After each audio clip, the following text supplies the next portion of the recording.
When I'm reading a poem, I'm always kind of drawn to specific sorts of images that appear. This is especially true like for the names of like fruit or names of birds or different types of plants and things like that because there's usually such a rich history that comes with these terms, and that can be something that's really useful in terms of determining how we interpret different actions or different lines in a poem, if not the entire poem itself. And today is going to be no exception as we take a look at a piece by. Let's bring that up. Give me one moment. Flipping Pages Poetry on Threads. I want to thank them for sending us their work for us to take a look at. So we're going to be diving into their poem and looking at the symbolism, specifically some symbolism that's introduced very early on in their poem that is entitled The Art of Taking Photographs. Good morning, good evening, good afternoon, guys. Welcome to our weekly show called Fine Print. What we do during this time is we take a look at a poem that you sent to us, and then we analyze it to kind of just see what are some of the things that are going on. We're not here to workshop. We are here to really just kind of analyze and see what devices the poem is using throughout. And then if there's places maybe where you get confused, we'll highlight that. But just kind of seeing and analyzing what's actually in the piece without projecting onto it as best as possible. So again, this poem is called The Art of Taking Photographs. There is also this photograph of smoke behind the text. I don't know. I wasn't given instructions about whether this is like an ekphrastic sort of work or if that's the images just to kind of add to it. Um, so I'm going to try to really just kind of focus on the title and the words themselves, just in case the image is really just that. The Art of Taking Photographs.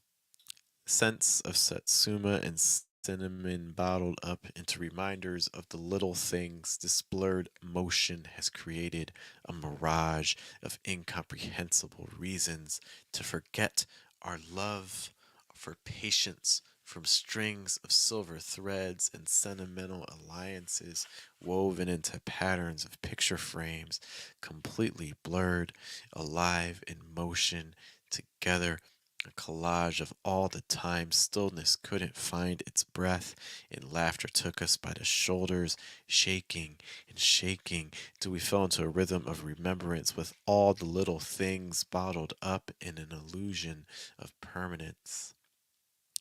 All right, thanks again to Flipping Pages Poetry for allowing us to dive into the poem and sending this some things that really kind of stand out is there's so many images that are ephemeral, and there's this sense of things that just don't last. It's interesting even with scents too, because the scent itself doesn't necessarily last, but the sense of smell is often linked with being the, the strongest sense in the scent in the sense of memory. Being able to smell things and almost immediately be transported to the very first time that you had an interaction with that scent. Sense really strong in that regard. But there's also this sense of things being very fleeting, right? That the even just the blurred motion, not able to get it focused. The mirage, the the forgetting that comes on, the where else even just kind of the final image, right? The way I interpret the last couple lines is like, so it says, laughter took us by the shoulders, shaking and shaking till it fell into the rhythm of remembrance. Like, to me, that kind of tied in with also the collage, a collage of all the time stillness couldn't find its breath, and laughter took us by the shoulders. Like, from literally like the idea of taking a photograph, like your people are moving around, and you're trying to get a picture, but the motion is not allowing you to get the picture that you want in terms of like the level of clarity. Um, so lots of just investigations into permanence versus impermanence, into seeing things that last versus things that don't, often completely tied together. You have the photograph, which will last longer, of a something that was a brief second in time. So I really like just kind of those levels that get dug into here, but that's not really what I want to focus on. I'm drawn to this first line because this first line is doing so much grounding work. So this first line reads, "Sense of Satsuma and cinnamon." Okay. Now I'll be honest, when I first dove into this, I wasn't entirely sure what Satsuma is. So Satsuma, a couple of things. So let's approach it first from the sense of Satsuma and cinnamon. I'm getting food. Okay, so Satsuma, a type of orange. And one of the things that, again, when I see a specific type of fruit, or if I see a specific type of bird, or anything like that, is I'm interested in seeing what does this thing symbolize historically. And there's a couple of things that we find out that I think are also relevant to this poem. So oranges, if we even think of the history of oranges, like oranges making lots of different types of oranges making the migration to the west from the east. A lot of times, oranges were given a sense of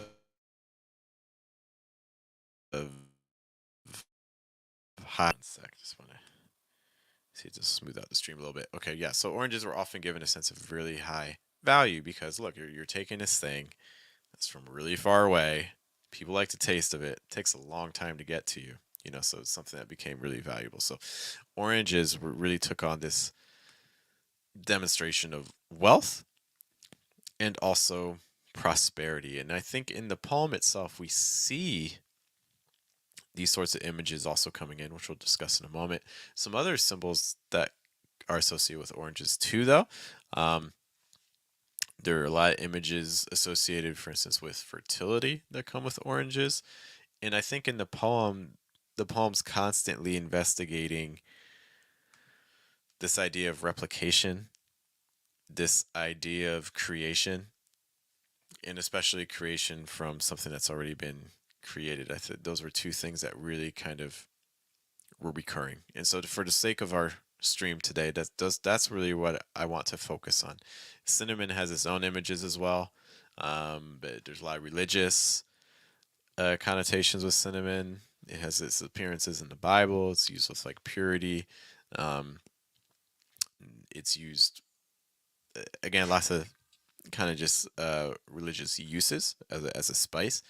But I really want to kind of hone in on how the concepts of the orange in terms of wealth and prosperity and fertility kind of come through elsewhere in the piece. And hopefully this can help you think about in your own poem when you're tying in images, where are you playing around with the layers? How can you add more and more complexity to your own pieces in a similar way? Because you may already be doing a lot unintentionally, but maybe we can imagine if we were actually really intentional about how we handled this and what we would be able to do. So we have our piece. Let's zoom this out a little bit. Okay, so let's talk about a couple of things here that I think will be helpful. Let's begin with our analysis of the orange Satsuma. Let's just take Satsuma from the sense of orange and think about wealth and prosperity. So I think there's lots of images in the poem that kind of point to an idea of wealth or having something of value. Okay. For instance, this idea, ooh, that color is not going to work. Let's change this color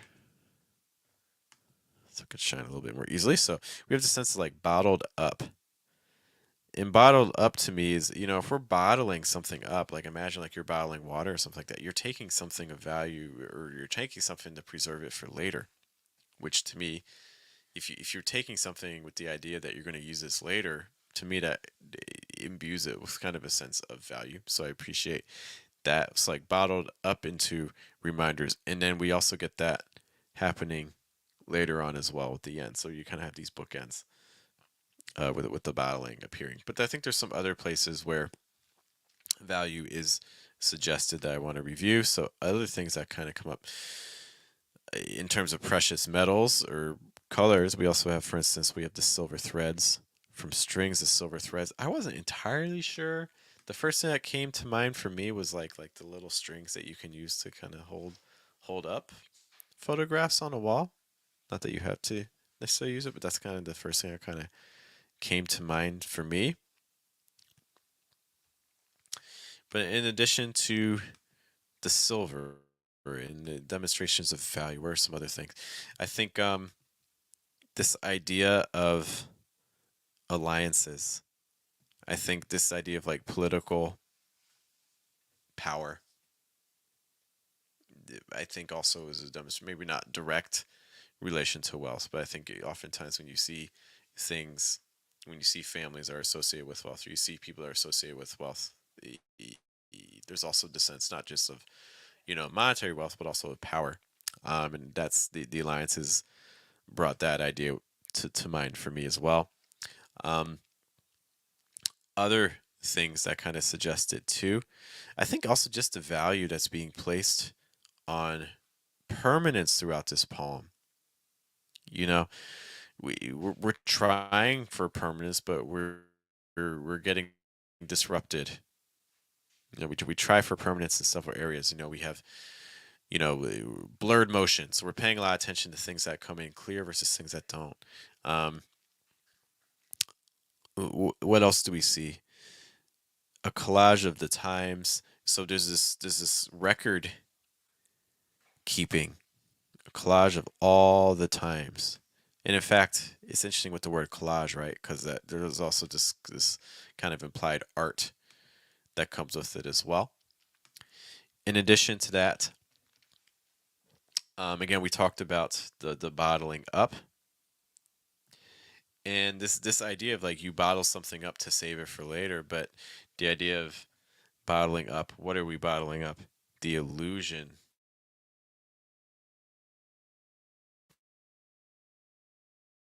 to trick ourselves into thinking that the thing we're trying to trick ourselves into thinking that the thing is going to last forever when in reality it may not. So we're placing a high amount of value on being able to be permanent. That also plays around with concepts that fight immediately against that. So for instance, we have in this piece we have mirage, right? So mirage is like the direct contradiction to permanence, something that's not even it's not even real, it's not even there, um, which we can see here. In addition to that, incomprehensible reasons to forget our love. So you have this, forgetting versus kind of like the natural state. So forgetting our love. So we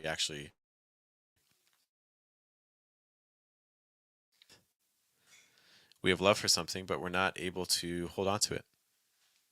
We forget it. So forgetting, eh, I think brings up interesting dialogues with relation to permanence as well, because forgetting is kind of almost in this state of it's this weird state, right? Because you forget something, it also implies that it may not be lost forever. You may be able to return to it or recall it at another time.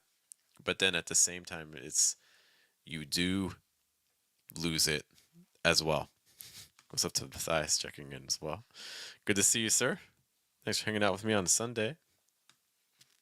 Matthias, co-host for Versus Live on Tuesdays. So there's lots of these little areas where I'm seeing suggestions of value that come in throughout the piece that then also disappear. So we're constantly going with that. And even just the idea of the orange itself, right? So if the orange is a symbol of wealth and prosperity, the orange is also a thing that's not permanent, right? The orange is a fruit. The orange, its scent can disappear. Even if you bottle it up, the scent can disappear. And then the orange itself, fruit over time, they rot.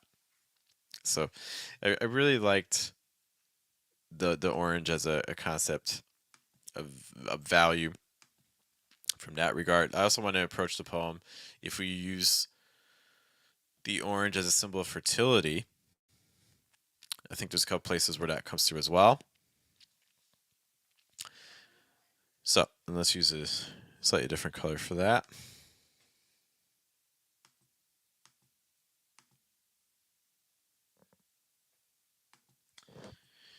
use some blue. So we're going to be talking about fertility images that appear in the poem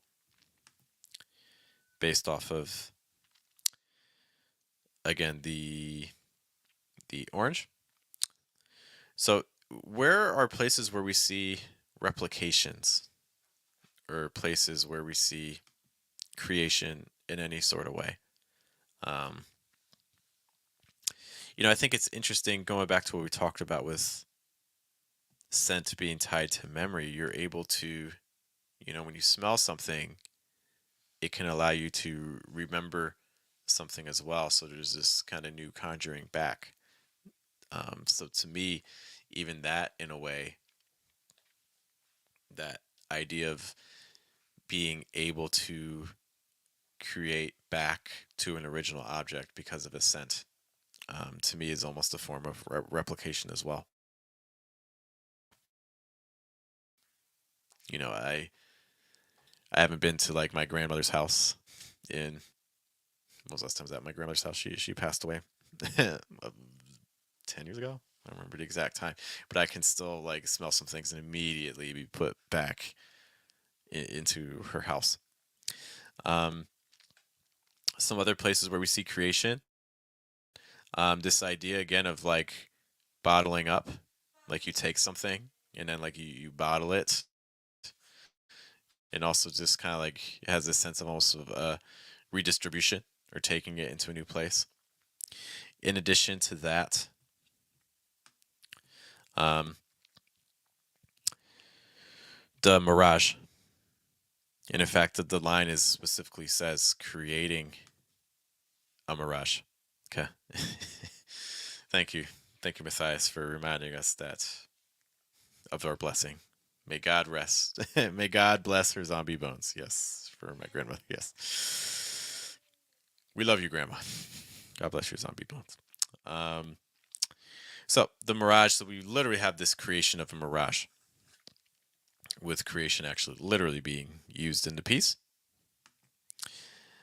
Other places that we see disappearing, also just this idea of what's the poem is entirely centered around. The poem is entitled "The Art of Taking Photographs," the art of literally creating a copy, creating a new rendition of something. It's taking you and copying it and making a whole new version. So I think um, that's something I think also blends into the orange in that idea of fertility as well. Beyond that, I think there's other things that maybe you could stretch. I think you could also see that with the, where is it? Joshua's with us as well. Sorry if my connection is a little spotty, guys. Oh no, I lost my thing. Try to bring it back up. Thanks, Joshua, stopping by and the kind words, saying they love that with the image. I think even with the creation with the weaving, it's like woven into patterns. Woven into patterns also to me kind of conjures up like the idea of like the genomes and like the helix and DNA and things like that. So weaving and also kind of like DNA and helixes. Um, rhythm of, and then probably the last place that I would identify. So the very very last place I would identify with would be remembrance towards the end of the poem. Okay, so literally when you remember something, and this is again tied up to that those ideas of sense that we mentioned earlier. So the act of we fall into remembrance, we're able to bring back the things, recreate the things that we had forgotten. I think it's interesting too that we see forgetting. We see forgetting in the first quarter of our poem, and then we see remembrance.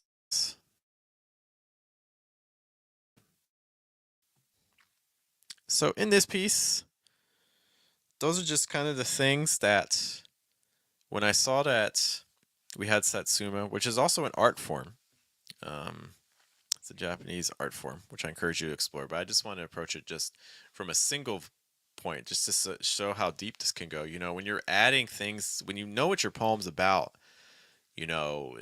I think then it becomes so much easier to amplify and be like, okay, my poem's doing this. What else can I add to my poem to amplify these choices, to make them stand out even more, to go hardcore? How can I crank my poem up to 11?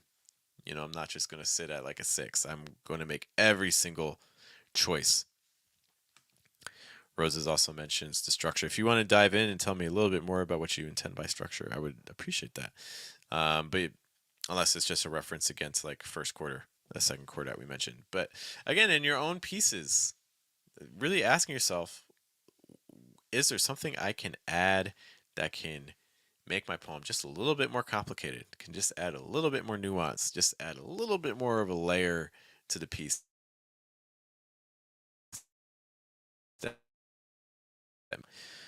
All right, it seems I don't want to keep testing my connection for tonight. So hopefully the majority of ideas can come through without much disruption. But guys, thank you so much for hanging out with me. We'll be back again on Tuesday with more The Verses Live. Matthias and I, we sit down, we chat about things related to poetry. If there's a specific topic that you would like us to explore, let me know. Okay, yeah. Josh was just saying comparison to first and second halves, 100%.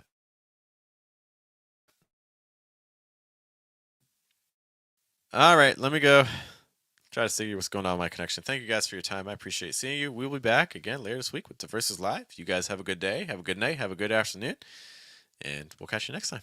Take care.